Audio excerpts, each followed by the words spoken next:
Hi, today we're going to make elephant ears. I'm going to show you how to make elephant ears. This is a form of a quick bread, and the first thing you have to do is heat your oven to 425. So I'm going to head over to the oven and get that oven going. 425 is a pretty high temperature, so you want to make sure you get it started right away. And it'll take my ovens a little bit to heat up. I think the ones in your labs heat a little bit faster than mine do.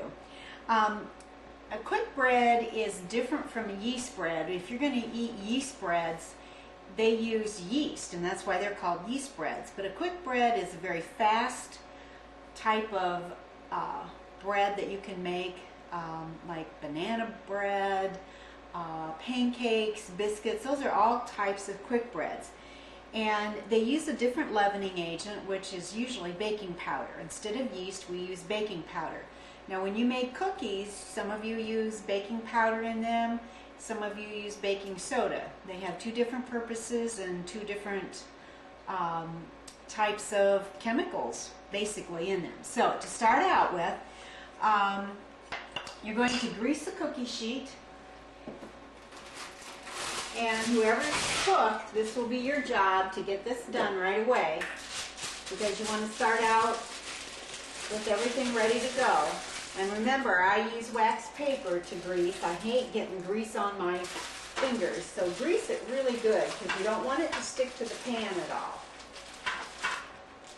Just dip it in the shortening, Crisco, whatever you have on hand, but butter does not work for this. You need something like Crisco or a solid vegetable shortening. So once that's done, then you're pretty much ready. Now, people who are getting the ingredients, you're going to need separate containers for everything, because this is one of those recipes where you can't just put it all in the bowl. It's a very specific way to make this recipe. First thing you're going to do, once you get all your ingredients, and if you'll notice, I have lots of separate individual containers, because this is, like I said, you can't just throw it all in the bowl and mix it. It calls for a 1/4 cup of margarine. Those of you who know your equivalents, a 1/4 cup would be 4 tablespoons, or you can count on the stick of butter. 1, 2, 3, 4. Cut it off. You have to cut through the paper. Put that in a separate bowl, and this will be the cook that can do this also. Put the butter in a bowl, and it says to heat the margarine or butter until melted and then set aside. So I'm going to head on over to the microwave. I always cover my butter, because once it starts melting, especially in the microwave, it likes to splatter, and I hate getting butter all over the inside of my microwave. So I'm going to put it in the microwave, give it about 30 seconds, and while that's heating up, we'll go ahead and start mixing. It says stir in the flour. I've already pre-measured the flour. 2 tablespoons of sugar. Now, there are 3 different ingredients, 3 different measurements of sugar. That's why I said you cannot put it all together. So this happens to be the 2 tablespoons. So I'm going to put the 2 tablespoons of sugar in there. The baking powder, that's our leavening agent. That's what's going to make this rise. Salt. And we'll put that in a medium bowl. It says stir in the milk, but I need to check the margarine butter real quick, make sure it's melted.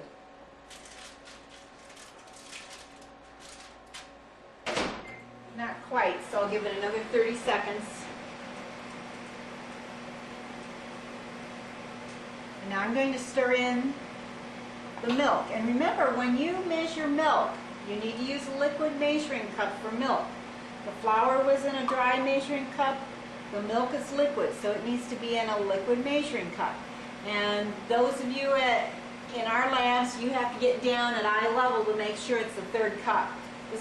This one happens to be a little bit different type of measuring cup, but it's a liquid. Always remember there's a big difference. So now I'm going to stir in 3 tablespoons of this butter. And I know it's done, I heard it spattering. And you can use the microwaves in the labs. They're quick and easy, and that's what they're there for. So I'm going to measure 3 tablespoons of butter.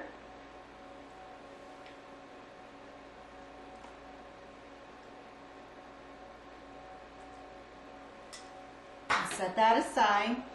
And it just says stir until this becomes a dough. And that's what we're working with, is a dough. Just a very soft dough.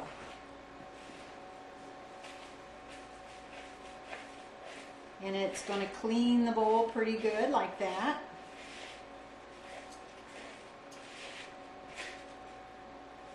And this is what it'll look like. You don't want it soupy. You want it so that it takes up most of the bowl.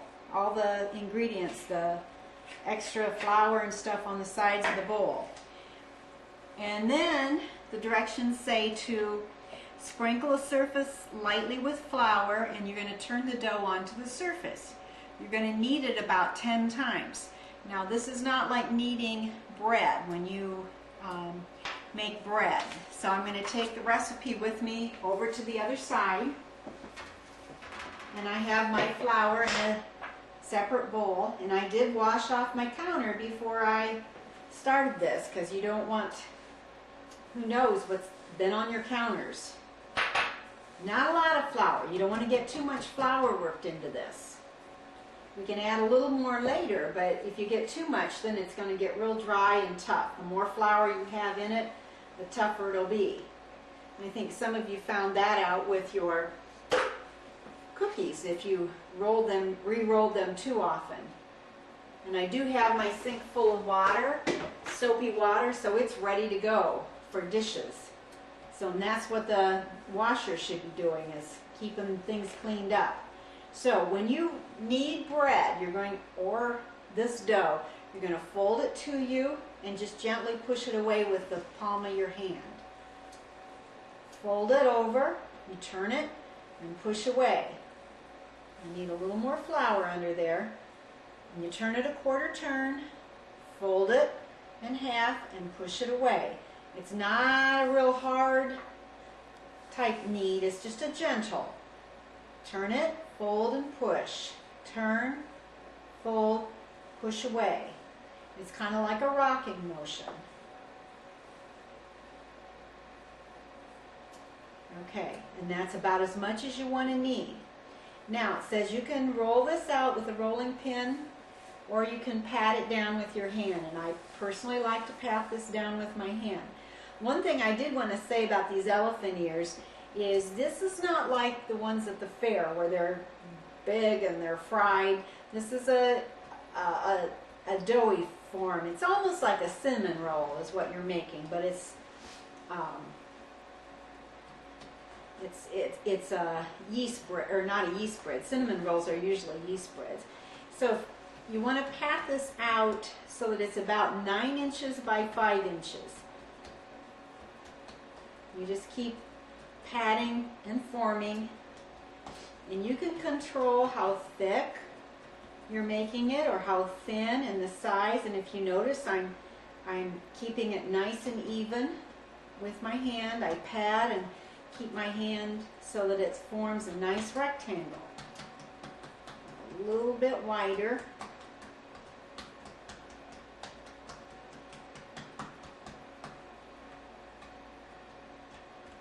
Okay. Now, it says brush with the remaining butter. So that's this butter right here. I have a pastry brush. And those of you who are keeping track of what kind of equipment I'm using, make sure you write down all this stuff, because this is part of the person's job who has the equipment.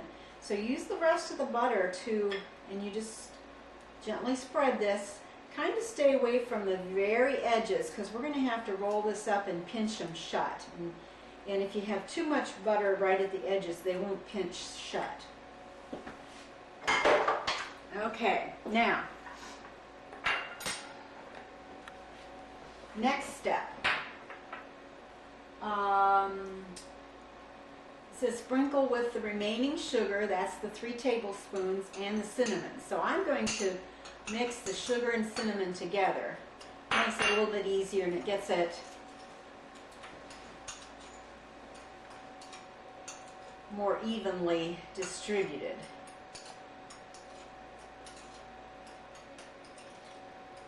So I hope you like cinnamon rolls because these are really good. And you just take your spoon and gently shake it all over. And you'll use all the sugar and cinnamon in this. And it kind of melts, dissolves in the butter that you've spread on there.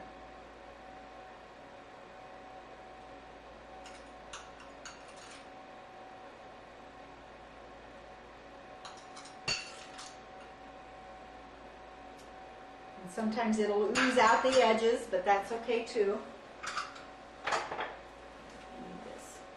Okay, now, last thing it says roll the dough up tight, beginning at the narrow end. So this would be the narrow end. This is the wide end, this is the narrow end. And so you're going to take and gently lift each along the edge, and you want this to be tight.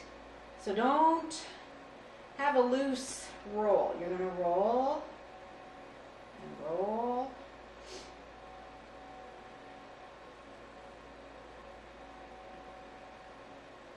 Keep rolling. That's why you want this nice and even when you make your rectangle, because you want it to be the same all the way through. Clear out to the end. And then at the end, you're going to take and you're going to pinch this dough so that it doesn't pop open. And that's why I said don't get the butter clear out the end and the sugar and cinnamon clear out the end, because then it won't seal as nicely. Now, this one says to take a knife and cut. And what I like to do when I do this kind of stuff is use thread. And this is basic sewing thread. Take, put it in half, and I cut it off. And you're going to cut this into 4 pieces. So I lift it up and slide this under. And this is such an easy way to do this. Just bring it around and pull it through. And I've cut it in half. And it's so much, it doesn't smash down, it doesn't get misshapen. So I'm going to do this to make 4 pieces. And they're cut in half. And then it says place on the cookie sheet, cut side up, like this. This makes 4, so those of you who have 4 in your kitchens, this will work quite well for you. And you're going to pat this down to make a 6-inch circle. Just like that. You're going to pat it flat.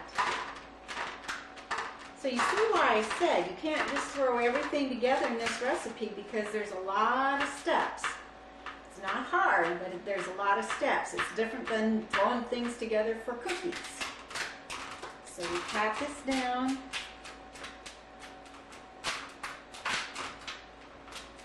And I'm guessing on 6 inches.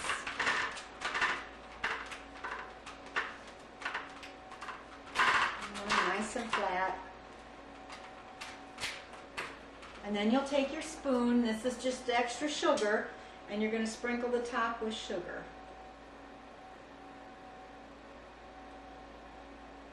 My oven's almost ready.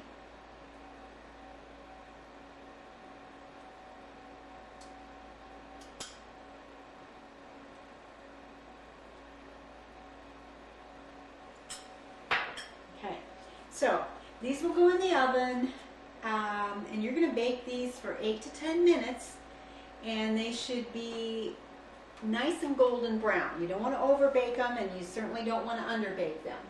And like I said, my oven is almost ready, so we'll see what they look like when they come out of the oven. Put them in the middle, on the middle rack, so you have lots of heat circulating around them. And then we will take a look and see what they look like when they come out.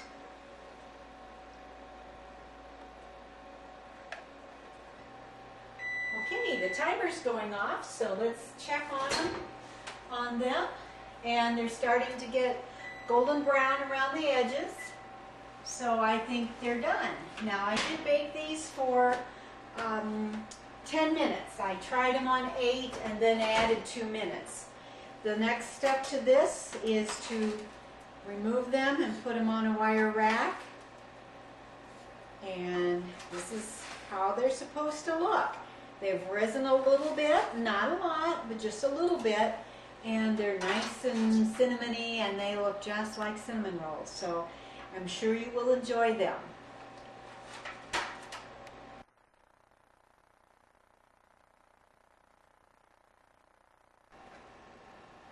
Hi, today we're going to make Kart Wheels. This is another one of those recipes that's a quick bread, and it's in the same line of using leavening of baking powder, not baking soda. And always remember, there's a huge big difference between baking powder and baking soda. First, to start off this recipe, we need to preheat the oven to 375. Now I'm going to be using a baking stone in this today. And so in order to, when I use a baking stone, I need to put it in the oven while the oven is preheating, so that the stone is as hot as the oven is. So we'll bake 375 and let that preheat. This is not a very difficult recipe, but I think you'll really enjoy it. It says first of all to mix the flour, which is 1.5 cups of flour. Now I've already pre-measured that.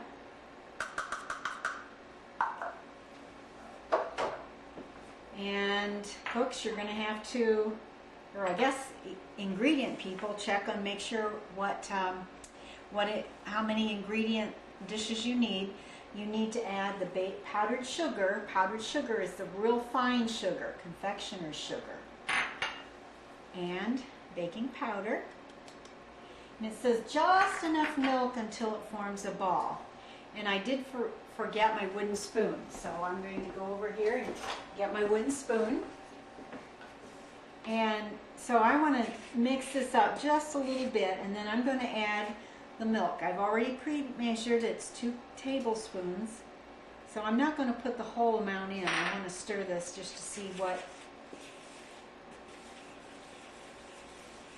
And I forgot the margarine. It says the margarine too.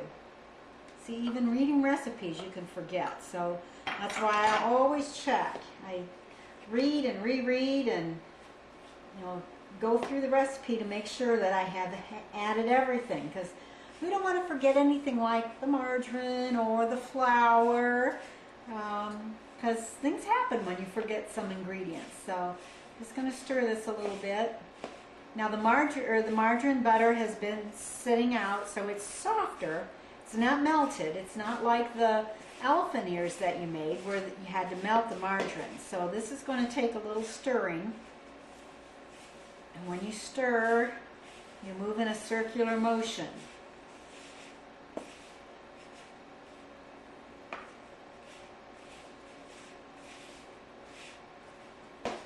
Don't get too violent with your stirring, because everything will fly all over the place. And we're not using electric mixers. This is all done with a wooden spoon. It works better. You don't want to. The thing about the leavening in the quick breads is if you over mix, then you lose all of the leavening properties. So when you're making pancakes, when you're making quick breads like banana bread, you don't want to over mix, because then it won't rise. You kill all that rising power in your baking soda. So that's why we do it a little gently. more gently. And if you ever make muffins, you certainly don't want to overmix them because then you get peaks and tunnels, and that's not how they're supposed to look. Now I may have to add a little more milk than even the 2 tablespoons because this is kind of dry, and it's supposed to form a dough.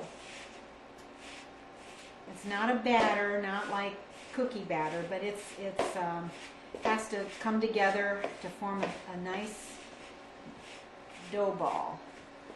And we're not getting that yet, so I'm going to add milk. Do a little more stirring. And I think I'm going to have to add a little more milk to it. But that's one of these recipes where you just have to learn, keep trying, see what works best, what looks best. Yeah, I definitely need more milk, so I'm going to go to the refrigerator. And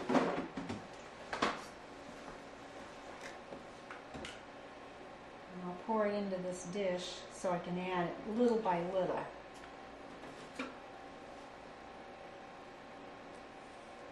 If you add too much, then it's going to get soupy, and that's definitely not what we want to happen. Sometimes it's almost like a little tossing action, just to get everything wetted. It's starting, but it's not quite there yet. My oven is ready. That's good. It beeped at me. Some more.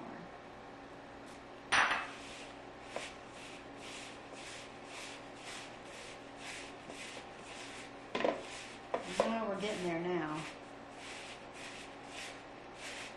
It's starting to clear the bowl, clean the sides.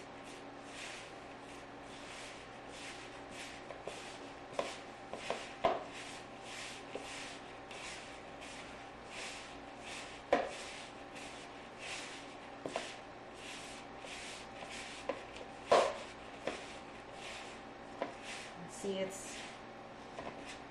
think I can form a big ball out of this. Let me check and see.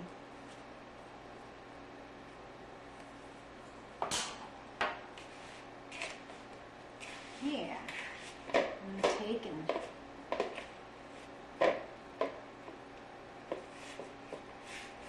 and see, it cleaned the bowl, and that's what you want. You want it to be able to stick together and form a nice sized ball.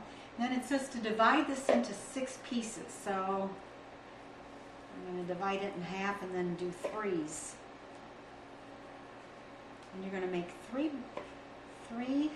balls of dough the same size out of each one of these because you want 6. This one happens to make 6.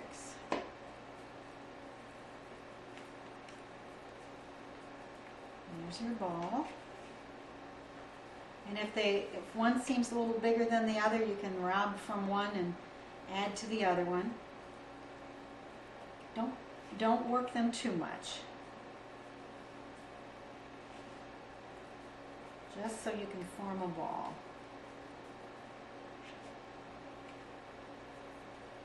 This one's a little small. Let me add to it.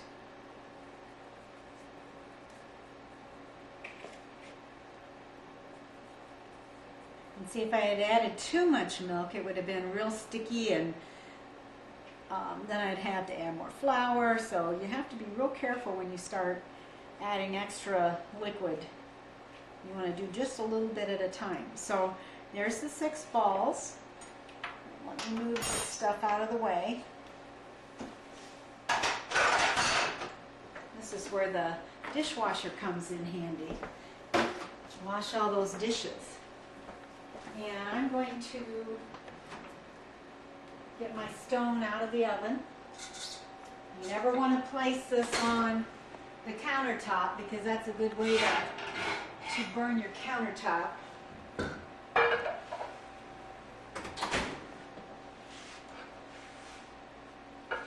bring it over here. And you're going to work in this pan. Now yours will not be hot. Mine is. Now this is an ungreased pan, and your directions say to put these on an ungreased pan. So you're going to set them on pan, spread them out,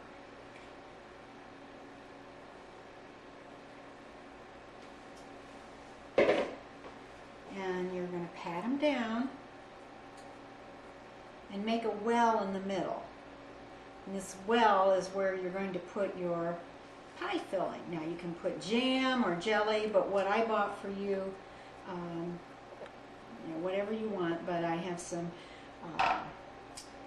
different kinds of pie fillings. So if you're like jelly, you can do that at home. And see, this pan is hot already, so they're starting to melt up a little on the bottom. So I need to hurry along here so I can get this in the oven. Now, when you make this needs to go quickly because it takes 20 to 23 minutes to bake. So you don't want to take too long. It may be you'll have to bake them and I'll have to take them out and you can eat them the next day. Because I'm not sure if you'll get them done in time for you to eat them. Okay, so that's what they're going to look like. Put about a tablespoon of filling in the middle.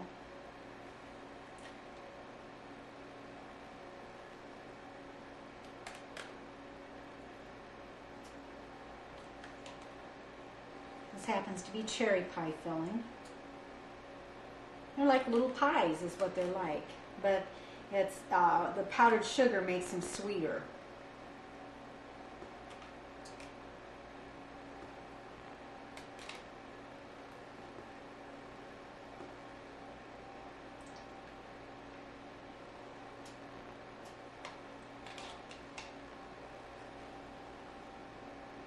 Okay.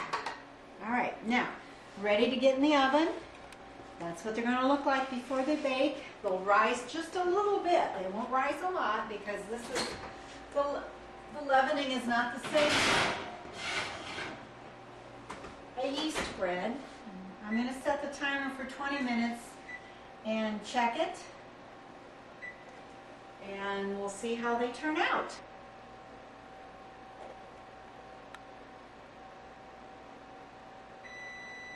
Okay, the time is up. I'm going to look at them. The recipe said that they need to just start turning brown around the edges, and that's what they're doing. I had these in for 20 minutes, and then I gave them 1 extra minute.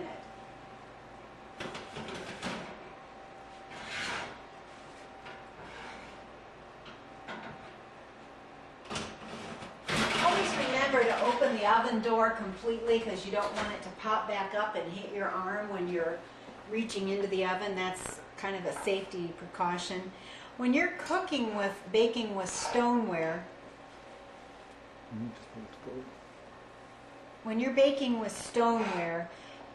it bakes differently than traditional cookware. So you're always going to have to watch and adjust your temperature. So I'm just going to take these off and put them on the cooling rack, and it broke. Probably need a bigger pancake turner. Let me get something bigger. That one's a little bit small. One thing I failed to mention when I was adding the butter, the recipe called for a half cup of butter.